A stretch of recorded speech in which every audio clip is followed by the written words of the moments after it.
Meu boa noite a todos, sejam todos muito bem-vindos a mais um Evangelho, aqui pelas Sementes do Bem. É sempre gratificante participar de uma reunião como essa, não é? Porque pela união de corações voltados para o mesmo objetivo, os benefícios são muito maiores, não é? Nós sabemos muito bem que quando os corações se unem, se sintonizam nessa mesma onda de paz, de esperança, de verdadeiro amor, todos são gratificados, todos são beneficiados. Por isso que é tão importante a gente contagiar os outros, levando o convite adiante, repassando, rememorando, reavivando esse convite de Jesus para estudarmos e, sobretudo, vivenciarmos o seu evangelho. Não é? É algo que não dá para ficar para mais tarde, né? Tem que ser de todo dia, de toda semana, durante toda a nossa existência. Meu nome é Carlos Eduardo, não é? Já realizei palestra aqui, pelo Sementes do Bem, uma vez. Eu moro em São Bernardo do Campo, sou colaborador, né, na Casa Espírita Seara do Mestre, no bairro do Ipiranga, em São Paulo, e na Federação Espírita de São Paulo também. E também auxilio outros centros, né? Como o Sementes do Bem, né, eventualmente estou participando, ajudando da forma como eu posso. Né? Assim feito, né, a minha apresentação, vamos direto ao nosso assunto da noite. O tema escolhido para as nossas reflexões hoje será sobre simplicidade e pureza de coração. Vocês vão perceber, né, que esses dois, na verdade, dois temas unidos, né, para essa noite, os dois se conversam, se convergem, porque não há pureza de coração sem simplicidade, e não há simplicidade sem pureza de coração. E aí vale o convite, né, para se aprofundar no estudo, são os capítulos 7 e 8 do livro Evangelho segundo o Espiritismo. Capítulo 7, falando sobre bem-aventurados os pobres de espírito, e o capítulo 8, bem-aventurados os puros de coração. Vamos iniciar pelos pobres de espírito? O que será que tem a ver pobre de espírito com simplicidade, com pureza de coração? Será que tem alguma coisa a ver? Jesus diz, né, nessa grande bem-aventurança que inicia o Sermão da Montanha, bem-aventurados os pobres de espírito, porque deles é o reino dos céus. E Jesus fez de caso pensado mesmo, iniciou o sermão por essa bem-aventurança, porque a humildade, não é, que é a característica daquele que é pobre de espírito, é a condição essencial para realmente construirmos e vivenciarmos o reino de Deus dentro de nós. A humildade é aquela virtude cristã que facilita o desenvolvimento de todas as demais virtudes do Evangelho. De modo algum seremos pessoas de fé, pessoas bondosas, pessoas dispostas a perdoar, se no fundo não somos humildes. A humildade é a base, sustentação para tudo aquilo que precisamos realizar em nossas vidas, em todos os seus aspectos, seja na vivência familiar, na vivência social, no trabalho profissional, em tudo temos que demonstrar humildade. Humildade. E pobre de espírito é uma expressão que nunca pode ser tomada num aspecto pejorativo, né? Na verdade, é uma grandeza de espírito. Não é pobreza, mas é uma grandeza de espírito. Porque aquele que é humilde, na verdade, é simples e grande ao mesmo tempo. É aquela pessoa que, de fato, não complica as coisas. Ele trata a vida, procura buscar o que é essencial. Não se enche de coisas banais, fúteis, não perde seu tempo buscando aquilo que é supérfluo, que pode ser, muitas vezes, prejudicial para o seu próprio progresso espiritual. Então, ser humilde é aquele indivíduo que procura pautar a vida pela simplicidade, pauta a sua vida pelas coisas essenciais e valiosas que a vida nos oferece. É nesse sentido que a humildade significa ser simples. O contraponto da humildade a gente sabe qual é, não é? Que é o orgulho. Para ficar mais fácil o entendimento, quando a gente é tomado pelo orgulho e nós, não é, não vamos ser passionais, né? Vamos refletir com profundidade. Todos nós no estágio evolutivo que estamos, trazemos ainda resquícios de orgulho. Nenhum de nós estamos livres do orgulho nesse atual estágio evolutivo. Então, vezes por outra, quando tomados por esse orgulho, somos capazes de tantas coisas infelizes que nos prejudicam, que prejudicam outras pessoas. Às vezes, elegemos coisas tão importantes, aparentemente importantes, mas no fundo, né, não significam quase nada ou praticamente nada.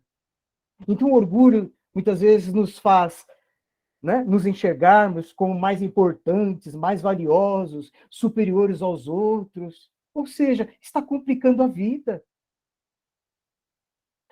não é? Traz grandes problemas no cultivo das relações interpessoais. O quanto é difícil a gente se entrosar com os outros quando somos orgulhosos. E como é muito mais fácil quando somos humildes. As amizades duradouras, perenes e realmente felizes é porque há humildade de parte a parte. Ninguém quer ser superior ao outro, quer ser companheiro, amigo, companheiro de jornada. E a humildade nos coloca nessa postura, não é? Com essa atitude amiga, fraterna. Não sou mais do que o outro. Sou um companheiro, um irmão. Né? Tenho direitos iguais a ele e também deveres iguais a respeitar. Então, percebem que a humildade nos traz para o centro da vida, que é ser simples. Ser simples, gente. Jesus nos colocou tantas coisas bonitas, tantas coisas belas, valiosas da vida, que é realmente o essencial, o que tem a ver com a nossa vida interior, muito menos do que a vida exterior. Jesus fala para o coração. Buscai o reino de Deus, não é? E toda a sua justiça, e tudo mais vos será dado. Jesus nos fala para o essencial. E não para as coisas pequenas, supérfluas, banais, que por orgulho, por egoísmo, por vaidade, por apego material, a gente corre com desespero atrás delas. A humildade não. Nos ajuda a suportar com fé e resignação as provas da vida. Isso é ser simples, gente. Isso é ser simples. E segundo Jesus, aquele que é simples, humilde de coração, realmente, né, terá ingresso livre no reino de Deus. Ora, partindo desse princípio que a humildade nos encaminha para o bem, para o progresso espiritual, ela também ajuda a desenvolver a pureza de coração. O que Jesus diz na outra bem-aventurança? Bem-aventurados os puros de coração, porque verão a Deus. Ai, aí ficou difícil entender, né? Será que nós, seres humanos, um dia seremos capazes de ver a Deus com esses olhos mortais, com esses olhos físicos? É nesse sentido que Jesus, né, nos afirma que um dia veremos a Deus? Para ajudar nesse entendimento, Kardec pergunta isso para os benfeitores na questão número 10 do Livro dos Espíritos. Será que um dia nós seremos capazes de compreender a natureza íntima de Deus? Olha que questão filosófica e essencial para o entendimento da vida, de quem nós somos, da própria divindade. Seremos capazes de compreender, aprender, abranger, né, todo esse entendimento da divindade? E os benfeitores, esses espíritos superiores, nos dizem: por ora não, porque nos falta um sentido. Mas não é para desanimar, gente. Por ora, ainda não podemos compreender a natureza íntima de Deus, porque falta um sentido, ou seja, necessitamos passar por inúmeras fases de progresso espiritual para que esses sentidos mais profundos que estão em nossa intimidade, em nossas potências espirituais, saiam do estado de latência, do estado de germes, né? Para se tornarem realmente faculdades ativas, produzindo, trabalhando pelo bem. E é isso que vai ser complementado na questão seguinte, né? De que modo a gente vai alcançar essa visão de Deus, essa compreensão da divindade? na medida que a gente se desapegar, se desvencilhar de todas as imperfeições espirituais. Ou seja, nos purificarmos interiormente. Não é? É a pureza de coração. Então é nesse sentido que Jesus afirma: um dia sim seremos capazes de ver a Deus. Mas para que isso se realize, precisamos iluminar aqui dentro. É uma iluminação interior. E a gente se ilumina de que modo, gente? Né? Vivenciando o amor. Qual é a lei maior da vida senão o amor? Qual é o sentimento mais nobre, por excelência, o maior de todos, que ilumina a vida em todos os aspectos, em todas as situações pelo que a gente passa, senão o amor, gente? O amor é o que é de mais puro, de mais requintado na nossa vida, gente. Porque é o próprio espelho de Deus na criatura. Nós não somos criaturas divinas, gente? Nós somos sementes de Deus. E o amor, enquanto potência divina, estando dentro de nós, ela se desenvolve pouco a pouco. É como aquela sementinha de um vegetal qualquer, que colocada no solo, na terra, vai passar por inúmeras transformações, se sujeitar a inúmeras situações, possibilidades, né? Entrosar-se com o meio onde foi semeada, para um dia crescer, se desenvolver, ganhar raízes mais profundas, formar um corpo, né? Ramos, flores e frutos. Essa metáfora, né? Usando a natureza como exemplo, se traduz fielmente na jornada de todo espírito. Desde o ponto de partida, né, como seres primitivos, né, em nossas primeiras encarnações, antes é mais, né? A gente vai falar do princípio inteligente, mas só trazendo a partir, né, do reino hominal, desde as primeiras encarnações, nós estamos nesse processo vagaroso, gradativo, de purificação interior. Saindo do campo dos instintos, passando pelas emoções, entrando na era da razão e do sentimento. E para que haja pureza de coração, precisamos atingir esse ápice do desenvolvimento do sentimento e da razão. São as duas asas, não é? Da nossa evolução espiritual, sentimento e razão.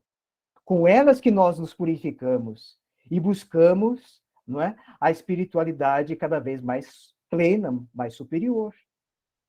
Então, o amor tem que ser um sentimento que tem que ser cultivado todos os dias, porque ele vai abrandar, vai iluminar, trazer propósito para as nossas vidas, porque sem amor a gente anda sem destino. Não sabemos por onde andamos, o que buscamos, o que queremos, mas quando guiados pelo amor, tudo faz sentido, tudo tem importância, tudo é suportado. Conforme diz Paulo de Tarso, né? O amor tudo suporta, tudo sofre, porque é calmo, é benigno. Olha a excelência do amor. E no exercício do amor, nós nos purificamos. E não é isso que o Espiritismo nos ensina?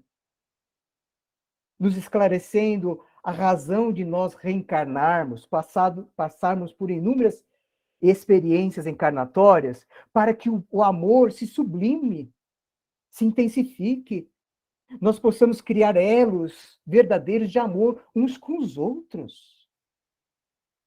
É por essa razão que nós renascemos numa família, próximos a certas pessoas, num convívio social mais estreito com algumas pessoas, abraçando certas tarefas, trabalhos, ocupações, para que o amor possa estar presente em nossas ideias, pensamentos e ações. Porque só desse modo nós nos purificamos por dentro. Se a gente vive apenas para o prazer, para o gozo do corpo físico, o que será da nossa razão, da nossa inteligência e do nosso campo emocional e sentimental? Ficará maltratado.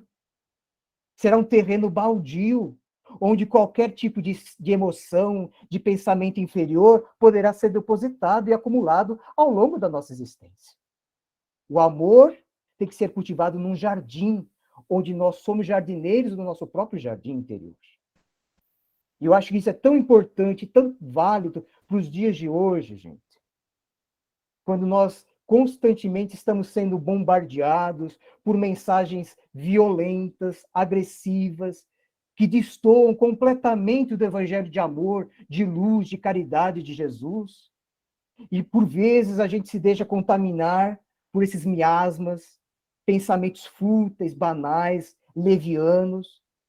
São porçõezinhas de vibrações negativas que nós deixamos que se acumulem em nosso jardim, em nosso solo interior, que tem que ser bem cultivado, bem tratado, porque parte da lei maior de amor é amor a si mesmo.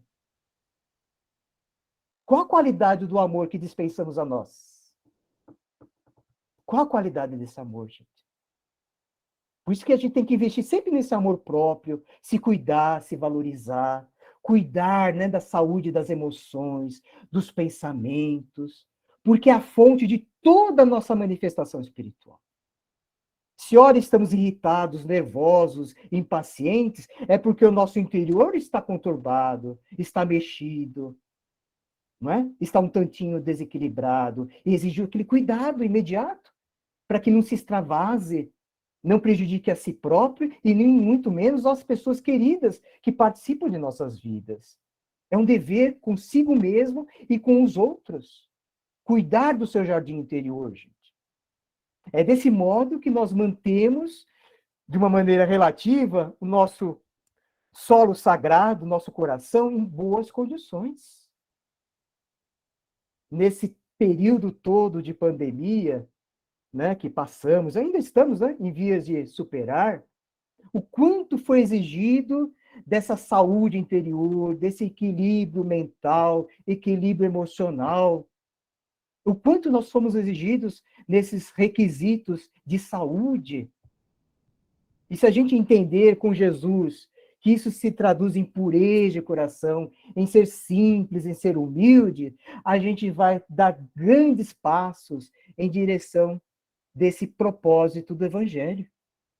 Preciso, sim, cuidar de mim, cuidar do meu interior, das minhas emoções, dos meus pensamentos, não é? Jesus propõe aos discípulos, a quem os ouvia na época, né? Para ficar fácil o entendimento, o que é ser puro de coração? Olha, tomou a criança como exemplo, né? Deixai vir a mim os pequeninos e tentem, procurem se assemelhar às crianças, porque assim vocês entrarão no reino dos céus. Será que estamos realmente, né, mantendo, guardando essa essência espiritual que tem como símbolo a criança em forma de inocência, candura, alegria, entusiasmo de viver? Tão importante a gente manter o entusiasmo, a alegria de viver. Será que a gente deixou essa criança interior um tantinho de lado? Nos tornamos, às vezes, adultos muito sisudos, muito austeros, muito rígidos em nossos conceitos, em nossos princípios, quando a vida nos pede simplicidade, nos pede humildade, nos pede mais leveza, mais cuidado interior e menos, muito menos formalidades, muito menos malícia, muito menos preconceitos, né? Um coração puro, um tanto mais puro, né? Ainda estamos distantes desse ponto, mas um pouquinho a pouquinho, vamos fazer esse trabalho de purificação interior, gente, né? Nos habituando à prece, nos habituando às boas leituras, a realizarmos o Evangelho no lar, que esse convite tão bom, tão importante para nós espíritas, né? E, sobretudo, né, colocar o amor nas nossas relações, né? Consigo mesmo e com o próximo, gente. É o cuidado de todo dia, gente, não é? Por mais que a situação possa estar complicada em torno de nós, vamos nos guardar na prece, nos bons pensamentos e na certeza que estamos sempre progredindo, gente.